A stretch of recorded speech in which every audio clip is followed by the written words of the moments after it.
want to achieve rapport, have company. There's some reason you're stepping into the group. Otherwise, why are you doing it? So focus on your purpose. What is your purpose?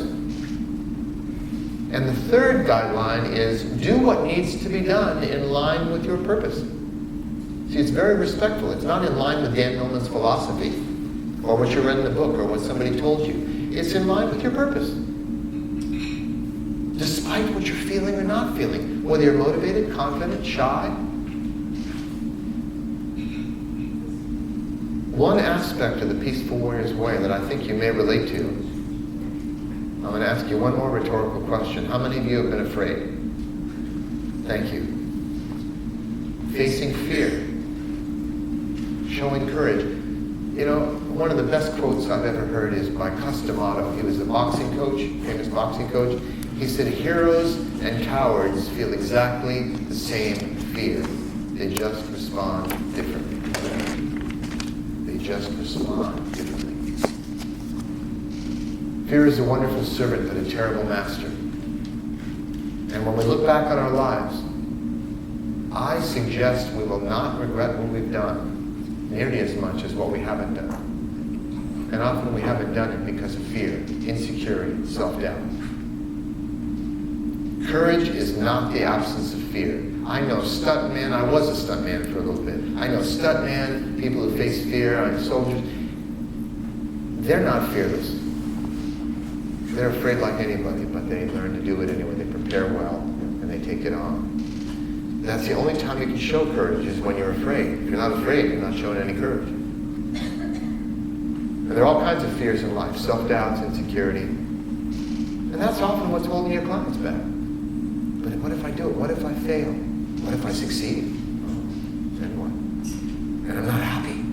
Oh my God, I can't face that. You know? Accept your thoughts and feelings. Know your purpose. Do what needs to be done. Recognize. Look, we can disagree on, I welcome disagreement. And I want to open it up to questions. I know you have some good questions. I've been looking forward to this.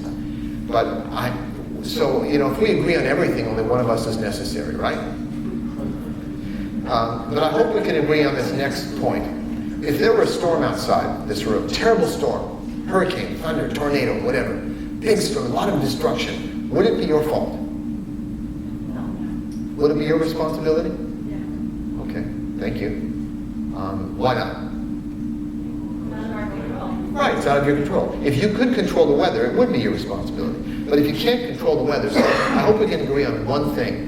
You are responsible for what you can control, and you are not responsible for what you cannot control. And don't believe it just because I'm saying it, but if you reach your own conclusion that you don't actually have any direct control by your will over what you're feeling or thinking, that means you are not responsible, your clients are not responsible for any thought or feeling they've ever had.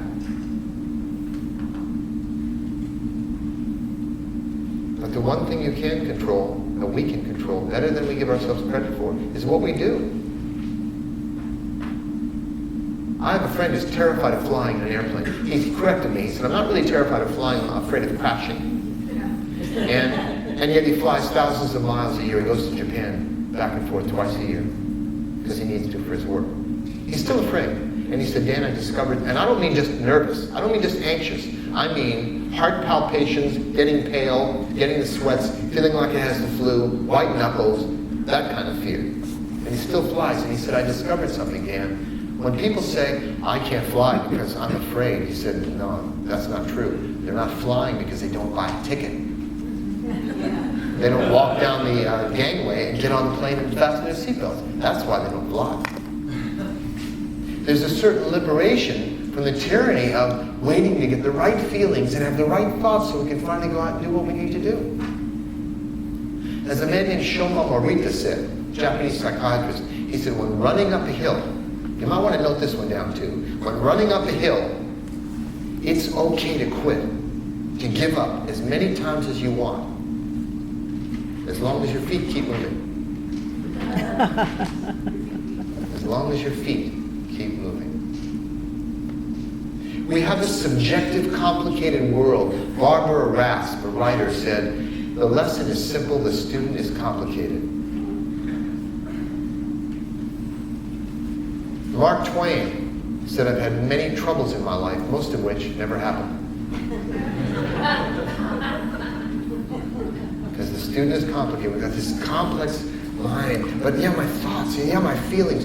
The problem with many teenagers and adults is they take too much responsibility for what they're feeling and thinking, and not enough for what they're actually doing. And why and they give reasons for their inaction. Oh, because I'm feeling this. I'm not feeling that. As if, oh, I understand. I beat up that person because I was feeling angry. Oh. You know, I counseled a man once, with a client of mine. He said, I have a problem with rage. And I said, no, you don't. And he said, yes, I do. I said, no, you don't. He said, yes, I do. He was getting kind of upset. I said, no, rage is not a problem. It's like a storm. Perfectly natural emotion. I said, the problem you have is what you do when you're enraged. A light bulb went on for him. Because what he did was, he hit his wife. His behavior was the problem, not the rage. Anger management courses are not about managing anger. They're about managing behavior. Because that's what we can get a handle on. We're trying to fix the anger. I wouldn't go that way. And granted, our emotions can change over time. How many of you, your emotions have mellowed out a bit since you were a teenager, 13-year-old, you know? Sure. So yeah, we can change and mature over time, and our emotions can mellow out. I know mine have. Thoughts can actually calm down some. That can happen over time. But by focusing on our behavior, what are you going to do about it? People say, oh, I have so many insights now. I know I'm this way, and I tend to do that. When I'm angry, I do. I go, great. Now that you know that, what are you going to do about it? What are you going to do about it? And make an action plan. Give assignments.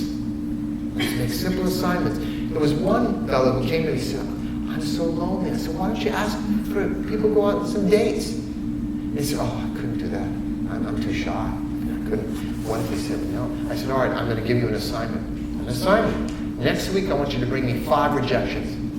Go out and get 5 rejections. Go out and do it. Give him a pep talk. Get those rejections, you know? He came back the next week looking kind of down. He said, I failed. I said, what? I tried to get 5 rejections. 3 people said yes.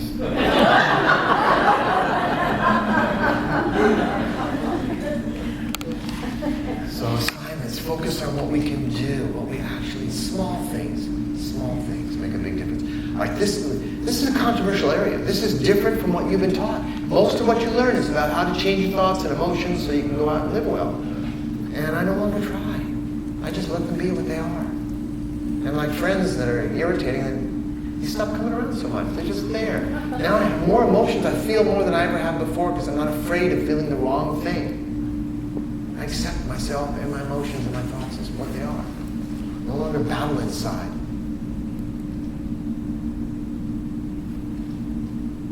One line I wanted to have in the movie, they put it in the preview, I think.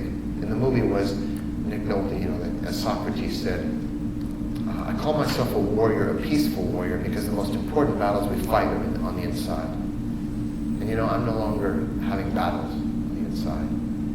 I let it be what it is, and I focus, what will I do now? What will I do next? How can I do well?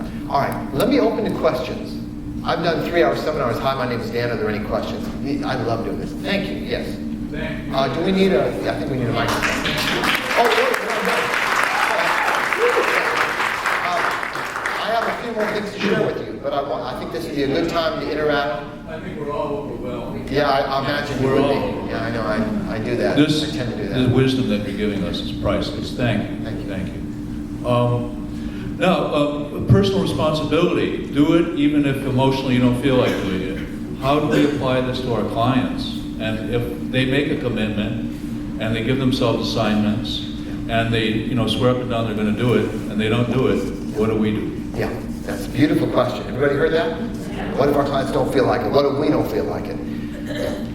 And that's why I ask people, have you ever done anything when you weren't motivated to do it? And we all have examples. And yes, I did this when I wasn't motivated, I did that. Doing something when we're afraid is not so different from doing it when we're tired. Now there is a question, what if it's fear? What if it's self-doubt? That's what's stopping your client?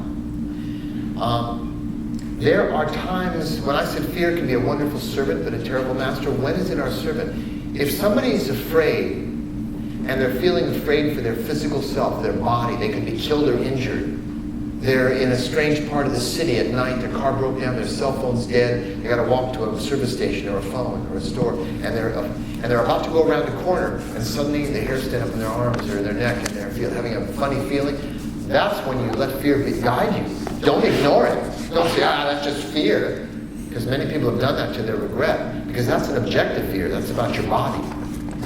So then you listen. Maybe go across the street, turn around, go the other way. Take other precautions. Prepare. So there are times you listen to fear. It can save our lives. Have you seen Gavin de Becker's book, The Gift of Fear? Very good book. Yeah, very good book. So that's when you listen to the fear. But most of our fears are subjective. Most of the fear is, what if I look foolish? What if I embarrass myself? What if I lose face? It doesn't break bones. If it's subjective fear, embarrassment, shame, looking foolish, do it anyway. Take the risk, do it, and see what happens. You learn, you survive. A little humiliation is good for everybody now and then. So, the key here is to accept your thoughts and feelings, know your purpose. For example, a woman said to me once, I really want to be a writer. She liked the idea of being a writer. I'd like to be a writer like you do. And I said, great, what have you written lately? I'm not really doing much writing now, I'm pretty busy. And I said, well then you don't really want to be a writer. She said, no, I do. I said, no, you don't. If you really wanted to be a writer, you'd be writing something. So often, it helps a client to sort out what they think they want to do and what they really want to do. So it's all about focusing, do you really want to do this? If you're not doing it, I'm not going to sit there trying to get you to do it. It's not my job. I'll help you and encourage you if it's you, but if you want to do it, you're going to be doing it. Let's make a plan to write one page. You write one page a day, you got a 365-page book or whatever at the end of the year, is an example. So if it's going to be that game of I want to do it, you help me to do it, but I don't really feel like it, I'm not motivated, all that endless thing, you don't really want to do it, so let's move on. Well, no, I do. No, you don't. Prove it to me. Show me. Otherwise, you don't really want to do it. No problem. No problem at all. There was a woman I counseled once, and she said, I'm in so much pain, emotional pain. I can't stand it for another minute. I said, really? I went, At the end of the minute, I said, well, you've just stood it for another minute, and I'll bet you'll stand it longer if you need to until it passes. Somebody wrote me once and said, how do I deal with it? My girlfriend just left me. We've been together 8 years. Well, how do you deal with a broken heart? I said, I can help you with that. You're hurt. That's what you do. Because again, they want to know, how can I feel better right now? No. Like any wound, it hurts. But it does heal over time, like any wound. That's realistic. So you don't want to get into loops with clients and trying to do unrealistic things,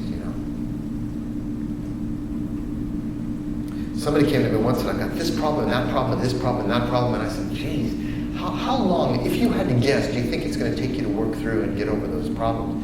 They said, probably about a year. And I went, great, come back in a year. I'm only kidding. No, but that's what we're here for. We're here, and you're going to have a certain number of clients. You're going to have a certain number of clients who just want someone to listen to them and show a little caring. And that's okay. That's okay. They don't have to have some serious, deep-rooted problem to work with them. Some people just like to have a professional friend who will listen and really it's such a gift to have someone actually pay attention to you and really be there for you. That's a gift you give people. To be there and square with you.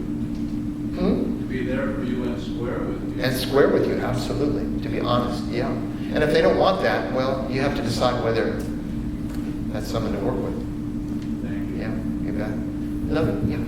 Hi, Dan. Garrett Todd, aspiring peaceful warrior. I like this concept you have of balance, not too far one way or the other. And as a recovering Catholic and champion of the scientific method, I'm having difficulty at this point in my life defining when somebody says I have a void for the term spirituality. or spirit at this point. Can you help me a little bit with that, please? Yeah, defining terms really can be important. It helps bring some clarity. Obviously, my definition may not be someone else's. When someone uses the term spirituality, I don't really know anymore what spirituality is, because everywhere I look, I see spirit. It's not like the weather person comes on the radio or TV saying 20% chance of rain and 30% spirit out today. You know, spirit, we live in it. You know, Hillel once said there are three mysteries in this world: air to the birds, water to the fish, and humanity to itself. We're immersed in spirit, in life, in the juice of life, chi, ki, prana, whatever you want to call it. We're immersed in that. We swim in it like birds in the air and fish in the sea. But we don't notice. We feel a lack of it, like we've been abandoned. We're just not paying attention. That's another proverb. There's God and there's not paying attention. You know, and it's not about somebody's idea of God, but this mystery, this wonder that we can sometimes feel looking up into a starry sky. So it's not a matter of belief or drumming up beliefs about oneself. The reason we don't notice spirit in our lives day to day is because we're subliminally engaged. Our attention is trapped. Our attention isn't free to look up and, like a child. You know, like little kids look at you. And Christian's going to have a lot of chance to watch that in his baby's eyes, just kind of like, they don't know what it is, but it sure is interesting, you know? We forget those, and we're going for a walk with them, and they're stopping every 2 feet to pick up a pebble and look at it, you know? We lose that because our attention is trapped in what am I going to do about the mortgage? What am I going to do about my relationship? We have all these things we're chewing on, this subjective world. So that's more than you asked, but I'm not going to give you a clear definition of spirituality, because to me, everything is spirituality. It's daily life, it's here and now. It's not sitting in a corner meditating on the chakras or some inner work only. We can show spirit in anything we do. That's what I mean by warrior spirit, to bring that to the moment. So there are many things to consider. I would like to define one word, though, since you're a recovering Catholic. That is faith, F-A-I-T-H. In my little book again, The Laws of Spirit, one of the 12 laws in that book that I learned from this sage is the law of faith. And I define faith, and this is not something I read somewhere, it's more or less original, if any words are original. Faith is the courage to live as if everything that happens is for our highest good and learning. And I'll say that once more. Faith is the courage to live as if everything that happens is for our highest good and learning. Do I know that's true? I don't. Am I asking you to believe it? No. But it's the courage to live as if. So instead of going, why is God punishing me? How did this happen to me? It's the self-pity thing, you know. It's like, well, if I chose this on some level, if it's for my highest good, then I might as well make the best of it. And responsibility, somebody mentioned earlier tonight about one of the most important things. You remember that story in Peaceful Warrior? I'm complaining to Socrates, the professor isn't being fair to me. I'm feeling self-pity. That's a big problem. And he said, you remind me of a construction worker. You know, every day he opened his lunchbox and said, oh, not another bologna sandwich. I hate bologna sandwiches. But every day it was the same thing. He opened his lunch, another bologna sandwich. I can't believe it. Well, finally, one of his workmates said, if you don't like bologna sandwiches, ask your wife to make you something different. And he looked at me and said, what do you mean, my wife? I'm not married. I make my own sandwiches. Something about responsibility there, you know? Was there another question? Yes. Again, my name is Chris. My question to you, you were saying that we're not responsible for, like, our thoughts, that they just kind of happen and stuff. It almost seems like it gets into like a slippery slope when people go, like, you made me angry or you made me happy, because that's taking responsibility off of you and putting your life and the control of your emotions into somebody else. So can you kind of speak to that? Sure. We can't control our own emotions. We sure can't control someone else's. Now, I'll grant you that if people in a relationship learn how to push each other's buttons, And so we can say or do something that may provoke a certain reaction in someone else. I mean, that's reality. That happens all the time. But for someone to say, you made me this way, they can say, your action, when you act this way, I've noticed I tend to get upset. And that feedback is useful information to tell somebody. So if you'd like to have a more peaceful environment, maybe you could shift that behavior a little bit, and I'll do my best to... But again, to say I'll do my best not to feel what I feel, that's tough. That is a slippery slope, because we can't control how we feel. People can, and that person can choose whether or not to change their behavior. And getting angry is something that happens, but it will pass. It's not a tragedy. It's just weather. It's a storm cloud, thunder, lightning. And then it passes. But not everybody gets that. Not everybody understands it. And it does take, we've grown up in a soap opera. You want to know a soap opera? Look at our parents, our families. Go to a family gathering. What is a soap opera? Somebody has a feeling, and then boom, they act on it. They feel lustful, wham, they have an affair. They feel angry, they strike out at somebody. And that's our role models. We've grown up with that. That's normal. And then, look, this brings up more questions than answers, in the sense that people say, what about trusting your feelings? When someone says trust your feelings, they're saying trust the deepest whispers of your heart. Trust who you are.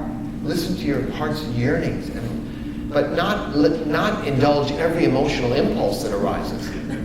That's not what it means. So there's a difference. I'm realizing, I didn't bring a watch. My watch is broken. It keeps saying here and now, here and now. So I do see the timer, and I'm noticing we're just about out of time. Believe me, I could go 3 hours. I love answering questions. Let me just say this: my website, I'm easy to reach, peacefulwarrior.com, and contact us. If it's a personal question, as long as I have time, I really make an effort to respond to questions. I do my best to do that. Sometimes better than others, but I don't just hide away. And I don't have layers of people. It's not like that. So if you have a question you'd like, you could always send it there. And I do invite you to the site. There is one new feature there called Life Purpose. You click on that, it leads you to the Life Purpose Calculator. And you type in a date of birth, yours or your kids or parents, and it gives you a little summary paragraph, a little teaser about the core issues of their life. And it's based on a book I have coming out next spring called The 4 Purposes of Life: How to Find Meaning and Direction in a Changing World. I think it's going to be a useful book. And a graphic novel, comic book, Peaceful Warrior, the graphic novel's coming out this October. Yeah, this October. 190 page, and it's as good as the book, maybe better. It's really turned out well. So that's coming out. So I continue to write, and I, it's bittersweet for me because I have this finite time with you. Thank you again, Christian, for allowing me to come here.